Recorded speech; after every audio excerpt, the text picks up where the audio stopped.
Vous écoutez Radio J. Bonjour Hélène Paris. Bonjour. C'est un plaisir de vous avoir en face de moi. Merci d'avoir accepté notre invitation sur Radio J pour nous parler de vos multiples vies, de votre candidature à l'Eurovision qui d'ailleurs, pour sûr, n'a pas plus belle ambassadrice que vous sur l'élégance, je vous l'assure d'ores et déjà. Merci. Mais en priorité, vous, si vous voulez bien, Hélène Benamou, vous êtes née au Maroc en 1900 quelque chose, on ne dira pas, on ne donne pas l'âge des belles femmes, et vous avez passé votre enfance à Casablanca jusqu'à l'âge de 13 ans avant de vous installer à Paris avec votre famille. Exactement. Vos années lycée sont à Janson de Sailly. C'est ça. Vous poursuivez vos études à l'université Paris-Dauphine avant d'obtenir une licence de gestion. C'est ça. Est-ce que depuis petite, sur la côte atlantique, vous saviez que vous feriez de grandes choses du haut de votre petite maison dans les arbres ? Mais jamais, jamais. J'ai toujours eu des grands rêves dans ma vie, des énormes rêves. Je les ai presque tous atteints. C'est peut-être dans ma nature. Je suis une battante. Je crois en l'impossible. Je dis pas que tout est possible, je crois que l'impossible est possible. Est-ce que vous pensez que vous avez de la chance ou est-ce que vous provoquez la chance ? Non, je n'ai pas de chance. Je provoque la chance et je travaille pour. Et je mets toute mon âme pour cette réussite.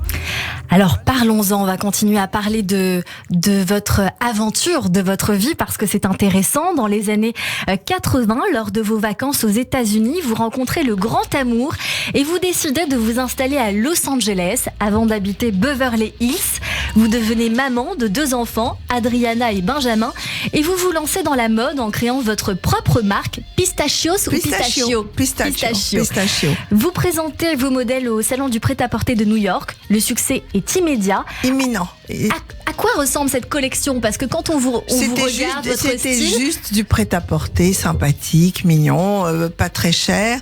Et je crois que c'était le French look qui a plu. Qui a plu aux États-Unis. Et puis peut-être moi aussi. C'est pas juste les vêtements, c'est tout un ensemble. C'était ma marque. C'est vous qui portiez cette marque-là. Et donc vous connaissez la célébrité entre guillemets dans ce niveau, dans ce secteur. J'ai tout de suite eu des showrooms dans tous les États-Unis. Ça a très bien marché. Et j'étais vendue dans les grands department stores, chez Saks, Bloomingdale's, etc. Et j'ai toujours... Bloomingdale's dont on parle dans Pretty Woman, c'est un repère. Exactement. Et donc, en 1990... À nouveau, vous changez de vie après votre divorce, direction New York.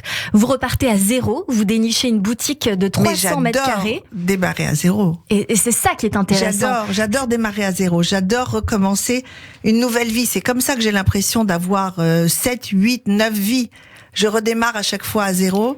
Et c'est une nouvelle aventure, un nouveau challenge. J'adore les challenges. Et vous vous renouvelez à chaque fois. C'est ça qui est intéressant, Hélène. Je me renouvelle à chaque fois. C'est la vérité. Et puis je me sacre la nouvelle chose, c'est-à-dire que je suis arrivée à New York, je n'avais jamais été dans la déco, et je me suis sacrée décoratrice. Ensuite, à Londres, quand je suis arrivée, je me suis sacrée architecte d'intérieur. Alors, on va y venir. On va faire ça de façon progressive. Vous dénichez une boutique de 300 mètres carrés sur Madison Avenue, c'est le déclic. Vous imaginez un concept store de mobilier de décoration d'intérieur, vous venez de le dire, mais... Ce qui est intéressant, c'est qu'encore une fois, vous inventez quelque chose. Vous aménagez comme une vraie maison cette boutique dans laquelle tout est à vendre. Ça s'appelle À la maison, je crois. Ça devient un véritable phénomène. Tout le monde en parle. Alors aujourd'hui, cela semble normal parce que souvent les boutiques ressemblent à ça. On va pas citer des marques, mais pour l'époque, c'est précurseur. C'était très novateur. C'était que quand j'ai visité la boutique en premier, quand je suis arrivée sur Madison Avenue, j'ai vu cette boutique et je me suis assise dedans. J'ai dit, qu'est-ce que je vais bien pouvoir vendre dans cette boutique ? Hélène, vous avez des coups de cœur avec les endroits. Mais oui. C'est les endroits qui vous font partir. C'est les endroits et les gens aussi. Et je marche avec mon intuition et je crois que ma meilleure conseillère, c'est moi-même. Eh bien, écoutez, je peux que acquiescer et trouver ça juste et bien. Et alors, vous commencez à vous faire un nom. Le New York Times Home Section en fait sa première page, 1 mois seulement après l'ouverture. NBC vous contacte et vous demande de présenter la chronique déco en live dans le Today Show. Vous animez aussi donc votre propre émission, le Home Shopping Network, dans laquelle vous vendez les accessoires de maison de votre marque, puisque vous faites votre marque par la suite.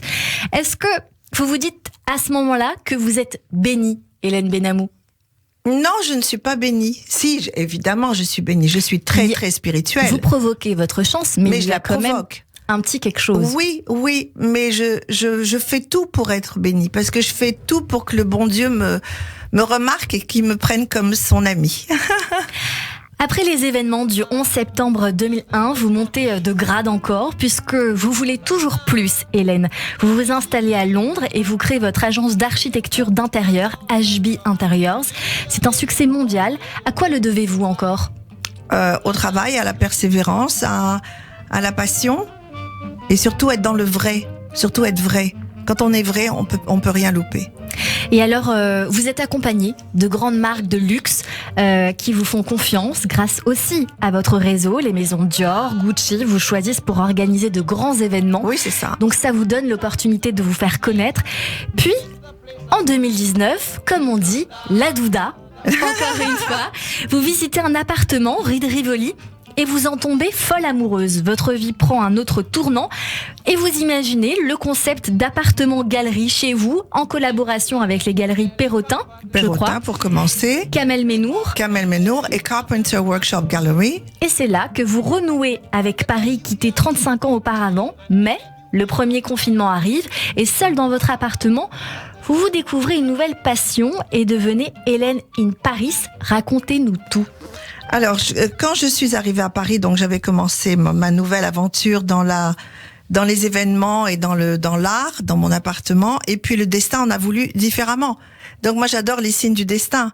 Et quand on a été cloîtrés chez nous, j'ai commencé à chanter, à faire des posts rigolos pour mes amis, pour les amuser, pour leur communiquer la joie de vivre. Et quand j'ai commencé à faire des petits posts, je pensais que ces posts-là étaient plats.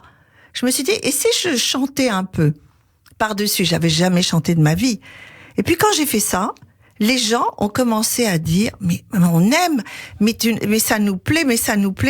Et c'est comme ça que j'étais un peu leur Prozac de la journée, j'étais le poste de la bonne humeur. Tout le monde était déprimé, paniqué, c'était un peu la fin du monde, mais pour vous, votre nature positive est venue donner un coup de peps dans cette fourmilière.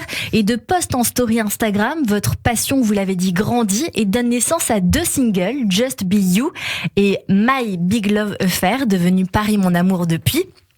On va écouter un petit bout, Hélène. Ok, avec plaisir. Fais-toi confiance, souris et saisis ta chance. Le vrai bonheur, n'oublie pas. Tu peux voir la vie en rose, oser tout ou pas grand-chose, être comme ci ou bien comme ça, tout ira bien, ne t'en fais pas. Tu peux dire oui, tu peux dire non, tout changer, sans aucune raison, être beaucoup trop ou pas assez. L'important c'est d'être qui tu es, tu peux être sans dessus-dessous, au-dessus de tout, sans cesse déçu. La vie reprendra le dessus, sans sous-entendu. Mais sur la vie, le sais-tu, la vie, fais-toi confiance, souris et saisis ta chance. La vie est belle et moi je l'aime. Va, vie, fais-toi confiance, souris et saisis ta chance. Le vrai bonheur, n'oublie pas, c'est d'être soi. Tu peux sortir de l'ordinaire et tant mieux. À tout le monde tu ne peux plaire. Ta différence n'est-elle pas une chance? La vie est belle de vous, justement, Hélène in Paris, et la vie est belle avec vous. Quel est le genre de message que vous avez voulu délivrer? Pour dire qu'il faut avoir confiance en soi, ne pas faire attention à ce que les gens pensent de vous, jamais. Et je crois que tout le monde d'abord fait attention à ce que les gens disent, et croire en soi et aller de l'avant, et avec le sourire, et tout arrive. Alors, on écoute un petit peu votre musique, on écoute Just Be You, on a écouté juste avant La vie est belle. Quand on entend ce style, il y a quelque chose de très cabaresque chez vous, Nostalgique Hélène. un peu. C'est un peu les années 50, Hollywood, Broadway. Et j'ai adoré ces années-là dans musique. Et j'ai un peu modernisé cette mode-là. Cette Et c'est mode-là, ce que je voulais dans jazzy. Jazzy, un peu modernisé. Modernisé, qui nous embarque et qui d'ailleurs a séduit rapidement votre public, les médias, mais aussi les réseaux sociaux. Ce petit truc aussi un petit peu ensoleillé qui fait rêver, qui à la fois nous transporte dans une époque qu'on aurait sans doute aimé vivre et que même vous n'avez pas connu vous-même, Hélène in Paris. Donc c'est bien ça que vous êtes allé chercher. Je voulais quelque chose de jazzy. De jazzy et plutôt les années folles de Hollywood et Broadway. Alors vous allez concourir face à 11 autres candidats ce samedi soir à 21h10 sur France 2 pour potentiellement représenter la France à l'Eurovision cette année. Cela aura lieu le 14 mai prochain à Turin en Italie. Avec cette chanson Paris mon amour, on écoute et on en parle. Merci. Me voilà, je reviens, je t'ai quitté, même trompé, je le sais. Je suis revenue parfois. Tu m'as ouvert les bras, puis je suis repartie, oui, et ainsi va la vie. Je ne regrette rien, non, l'amour ça va, ça vient. Mais toi tu as un je ne sais quoi qui ne me quitte pas. C'est une histoire d'amour entre nous, Paris mon éternel rendez-vous. À nos je t'aime, I know I love you, à nos espoirs, nos rêves les plus fous. C'est une histoire d'amour entre nous, un éternel premier rendez-vous. C'est si bon de rentrer à présent au Paris mon amour, je t'aime tant.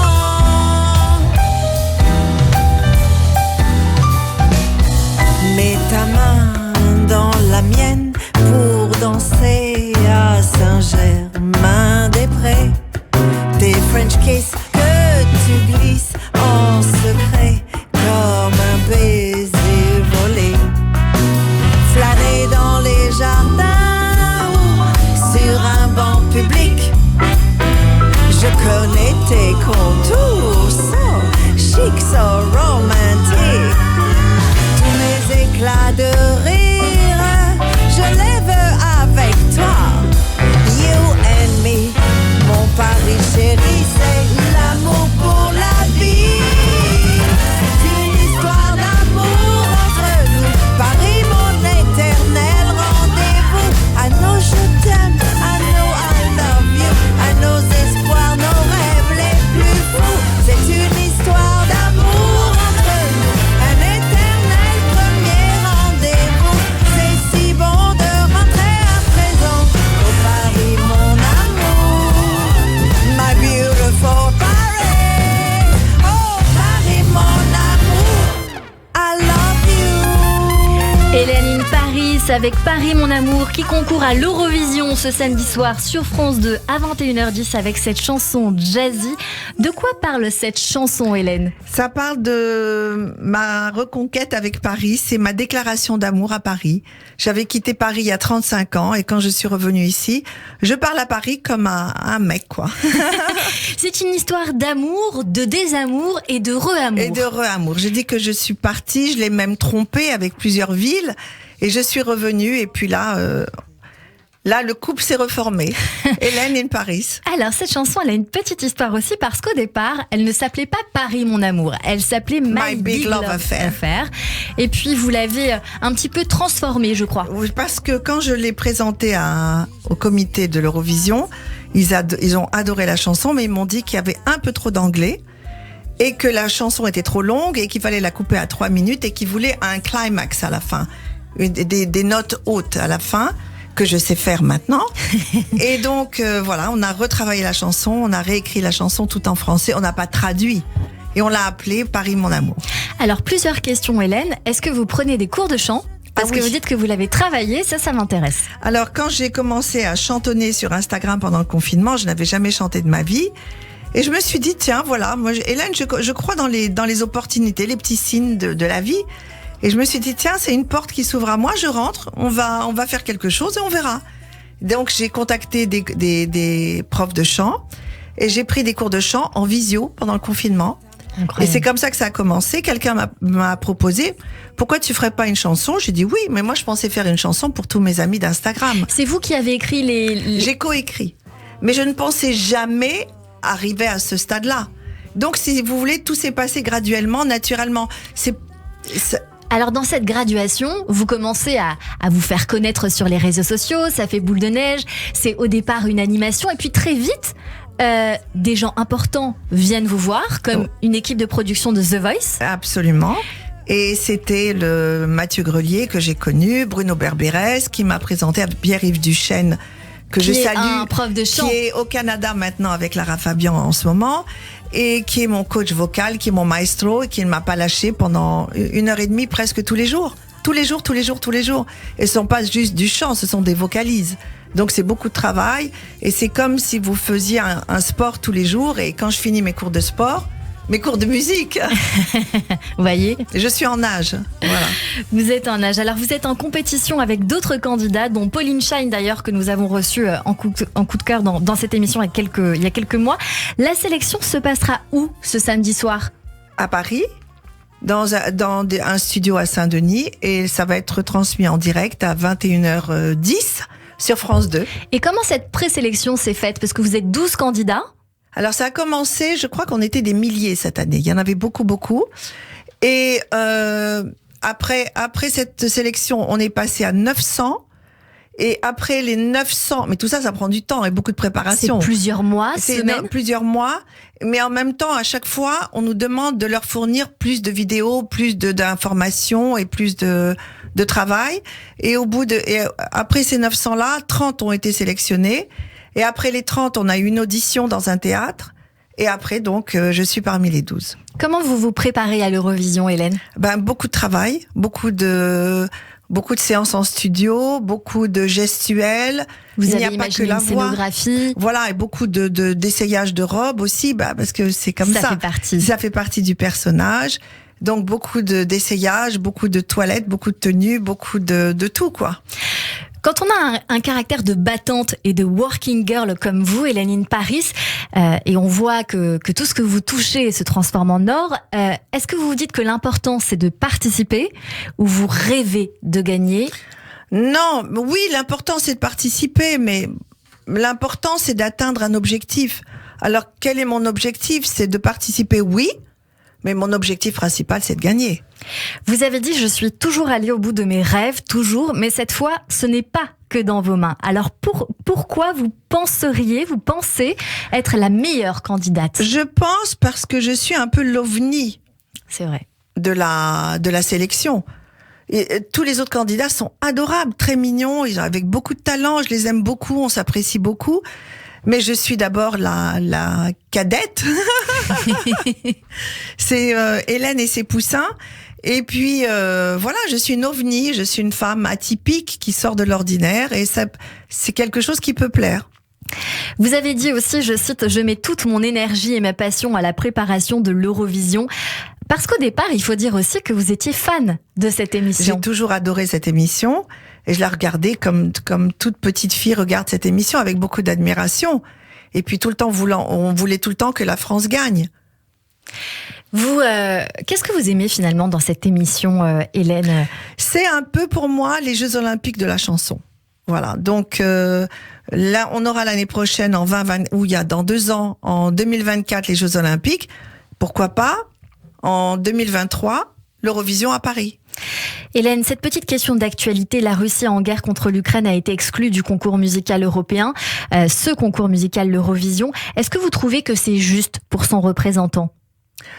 Je préfère ne pas m'engager dans quelque chose de politique. Moi, j'aime tout le monde, j'aime tous les peuples, et la seule chose que j'aime, c'est surtout la paix.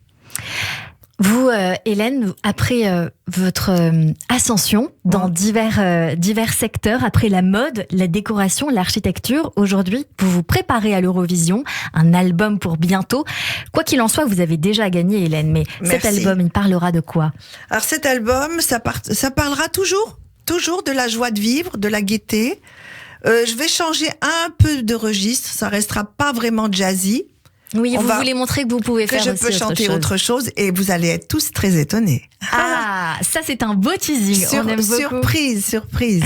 Et comme vous êtes encore inarrêtable, Hélène In Paris, il y a aussi un livre et un spectacle. On veut plus d'infos. C'est en préparation. Oui. Alors il y a un spectacle qui va se préparer, donc c'est sur scène évidemment, et je compte faire plusieurs spectacles à l'international. Donc pourquoi pas? Et un livre en préparation aussi, un album, et pourquoi pas aussi une émission de télé. Une émission de télé? Oui, une émission. Où vous seriez en présentation? Exactement. Avec Laurent Ruquier, potentiellement? J'adorerais. Je vous pose cette question parce que je sais que vous avez intégré les grosses têtes. Mais j'adore Laurent. Mais je crois pas que ce soit avec lui, mais je l'adore. C'est un monsieur merveilleux. Cette aventure des grosses têtes, elle vous plaît? C'est très sympathique. On joue au ping-pong. Oui. Voilà, c'est une partie de ping-pong pendant 2h30, et de rigolade. Et puis c'est quand même, il y a une grande culture dans cette émission. C'est très drôle, des fois c'est un peu dur en verbe, mais c'est en même temps, c'est assez profond, comme Laurent. Est-ce qu'elle est très spontanée ou très préparée? C'est une question que je me posais. Non, les invités ne sont absolument pas préparés, c'est spontané. Laurent vient très préparé, c'est normal, mais les invités sont spontanés. Les invités, ce sont les chroniqueurs autour de la table. Ceux qui sont invités à venir parler pendant l'émission. Bon, écoutez, on va regarder ça de très près. On vous souhaite en tout cas bonne chance dans votre conquête du titre d'ambassadrice de la France à l'Eurovision ce samedi soir sur France 2. Mais vous restez avec nous, Hélène, puisqu'on continue à parler avec vous et de vous dans cette émission, Hélène In Paris. Dans un instant, nos chroniqueurs nous rejoignent pour découvrir vos goûts culturels qui en disent long sur vous, sur votre personnalité. Mais tout de suite, c'est le rappel des titres sur Radio G. Vous écoutez